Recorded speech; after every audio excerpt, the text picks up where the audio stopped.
La mode s'impose parfois comme un des moyens les plus efficaces pour valoriser les traditions d'un pays. C'est bien souvent quand il se pavane sur les podiums des Fashion Week qu'on lui prête une attention particulière, mais le pagne traditionnel est avant tout l'ADN d'une région.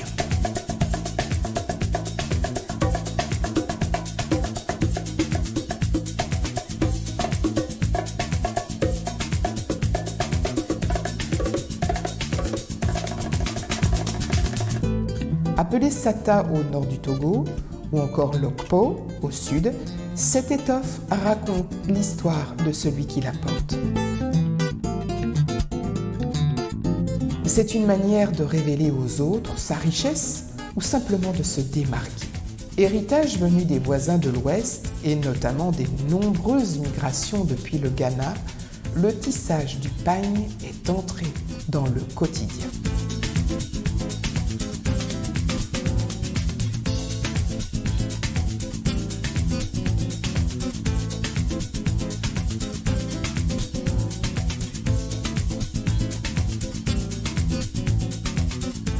Pour me rendre dans la région centrale, bastion des tisserands, je choisis de faire un détour par la fameuse faille d'Aleggio.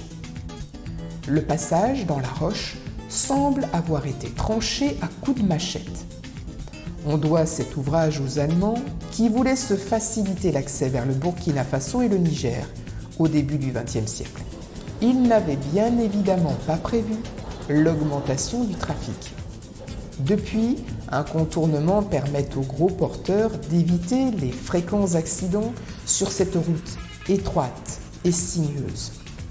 Alors que la faille d'Aleggio a été interdite aux camions, elle reste une halte prisée par les touristes. I'm here currently to celebrate the Eid. That was for the past few days, and I decided to come somewhere around here to have fun, to look at the landscape and just enjoy myself for fun. Okay, how is the difference between Togo and Ghana? Oh, there is no much difference, only the language, that's all.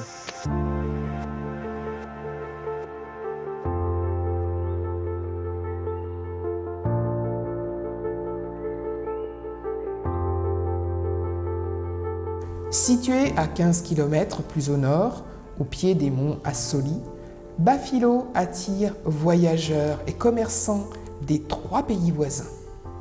Cosmopolite et majoritairement musulmane, la ville tient sa renommée de ses artisans, grands spécialistes du tissage traditionnel, des pagnes et des vêtements en coton.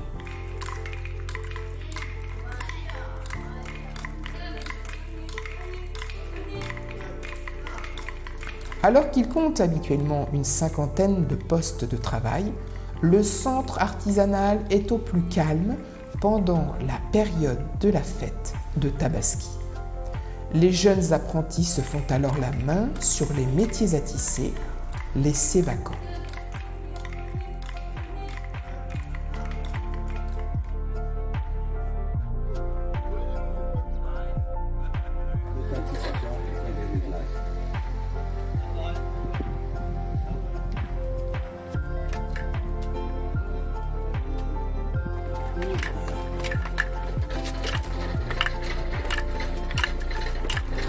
Ça paraît facile comme ça, hein? Non, vas-y, c'est.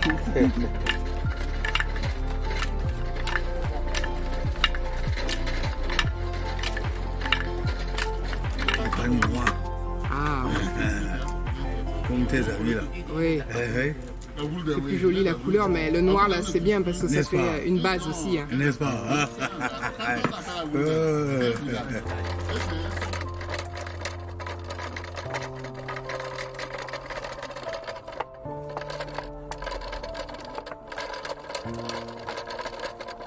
Comment vous faites pour faire les batakali et comment déjà vous faites les rubans?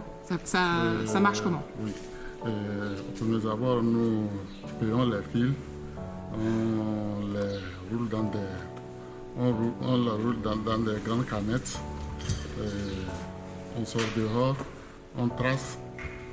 Avant de sortir dehors, on connaît en même temps le pagne que je vais formuler. Donc je sais le nombre de fils que je vais mettre. Donc c'est en traçant que je dessine en même temps le pagne commandé. D'accord. Oui. Alors au total, il y a combien de fils pour faire un ruban?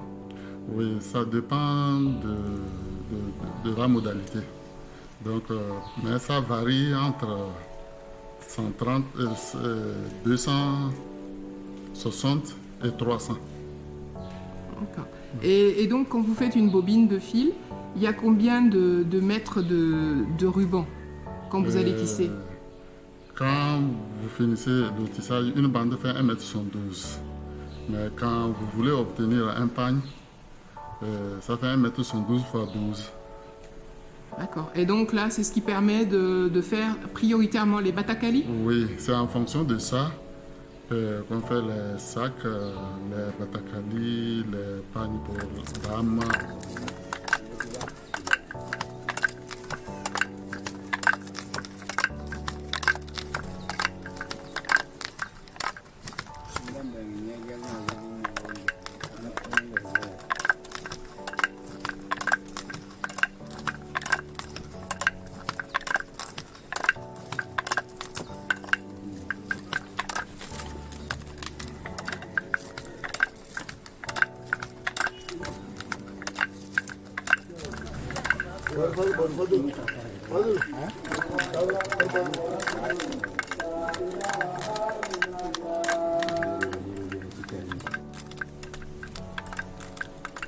Avant, c'était les hommes qui travaillaient. Mais par après, nous avons vu quand les filles quittent les écoles, elles vont voyager, travailler au Nigeria. Elles reviennent comme ça, elles ne font rien. Donc on a dû penser, si on insérait les filles dans notre travail, là. Donc on a dû essayer à peu près 20 filles. Ça fait 4 ans ça. On a dû essayer 20 filles. Donc on a vu que ça marche. Donc après tout, il y a beaucoup de filles qui viennent ici. Il y a autant de filles que de garçons? Il y a autant de filles, oui. D'accord. Et elles ont aussi une formation à côté qui permet de faire autre chose? Ça se passe comment au niveau formation? Oui. À part le tissage, oui, à part le tissage, bon, avant d'en arriver là, au premier abord, c'est l'ambassade de France qui nous a appuyés. Et même, on les a instruits à l'informatique. Quand elles viennent travailler la soirée, elles vont à l'informatique. Donc, on a vu que, bon, on a réussi. Pour que la personne vienne prendre prêt-à-porter, je mets une semaine. Une semaine de travail. Une semaine de pour travail. Le prêt-à-porter. Oui. Et après, on fait comment si on veut commander les grandes tenues de chef? On vient vers vous, ça se passe comment? Oui. Si d'autres ont notre numéro et ils appellent, ils passent les commandes, on leur envoie par WhatsApp. Donc ils choisissent, ils nous envoient la modèle qu'ils veulent. Donc en fonction de ça, sa taille aussi, nous envoie sa taille, tout. Donc c'est des grandes personnalités. Donc on finit, on l'amène, mais d'autres viennent, par contre d'autres viennent dans le centre, et ils viennent, on prend leurs mesures, là, ce qu'ils veulent, bon, on le coupe. Est-ce que les personnes achètent le ruban comme ça et après elles font ce qu'elles veulent avec? Oui, il y a d'autres qui viennent payer les rubans. Bon, ils en font ce qu'ils veulent, mais d'autres, quand ils viennent, ils veulent des prêt-à-porter. Donc nous avons nos tailleurs ici, quand nous finissons de tisser, ça dépend de la commande. Si c'est la chemise, nous on mesure ça, on amène sur le tailleur coud, il donne le brodeur. Après tout, quand le brodeur finit, il remet le tailleur. Et le tailleur finit, donc la personne vient prendre prêt-à-porter.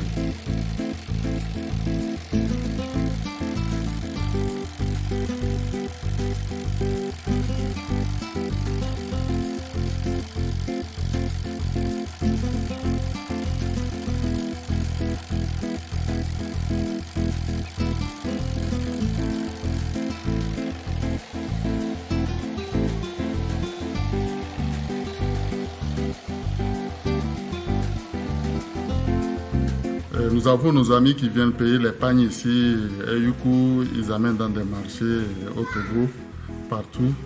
Eux, ils revendent. Mais maintenant, nous sommes en train de la recherche des partenaires vers Lomé, Akara, pour ouvrir d'autres boutiques. Alors comme on est un peu plus près pas de Ouaga, mais au moins de la frontière avec le Burkina Faso plutôt qu'au sud avec Lomé, est-ce que vous avez aussi développé des partenariats avec les pays voisins? Oui, on a des partenariats vers l'Europe, il y a l'Allemagne, l'Amérique. Nous avons nos camarades qui sont là-bas. Lors des fêtes, ils passent des commandes. On fait colis, on leur envoie. Ça, c'est 100% coton. Ah, c'est spécial. Là. Si un spécial, il peut essayer de passer. Non, je ne suis pas foot, moi. Ah, ça, c'est Germanie, ça. Ça, c'est drapeau allemand. Voilà. Ah, ok. Ouais, c'est bien. Un football comme ça, là. Ah, là, tu peux aller au stade. Pour les supporter, les Maghrébins, là. Il m'était impossible de quitter le centre artisanal de Bafilo sans faire l'acquisition de Batakali. Je manque rarement l'occasion de revêtir une tenue traditionnelle, entièrement faite à la main. Je revendique cette démarche comme une appréciation culturelle. Cela me permet d'influencer positivement la connaissance et la valorisation de l'artisanat local. Mais attention, lorsque cette démarche ne profite qu'à un seul groupe, surtout du point de vue financier, alors il s'agit là d'appropriation culturelle. Elle fait d'ailleurs souvent polémique et certaines grandes marques de luxe occidentales sont régulièrement pointées du doigt à ce sujet.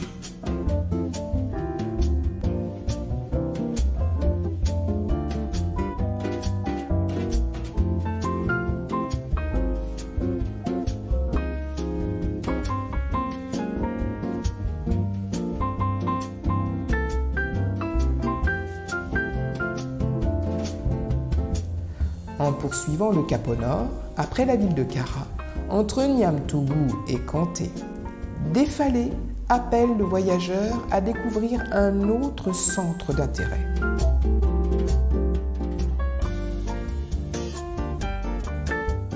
Clairement inspiré du Christ Rédempteur, perché sur le Corcovado à Rio de Janeiro au Brésil, la statue du Christ de Défalé domine quant à lui plus modestement sa vallée.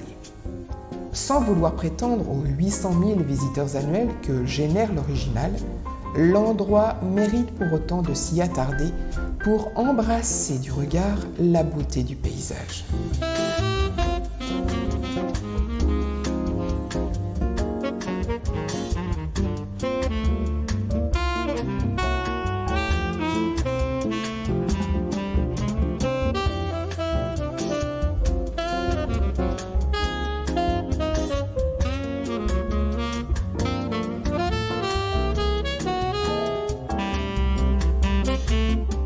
Quand la magie nous aura transportés bien au-delà de l'horizon, il sera temps de reprendre notre chemin vers une nouvelle destination.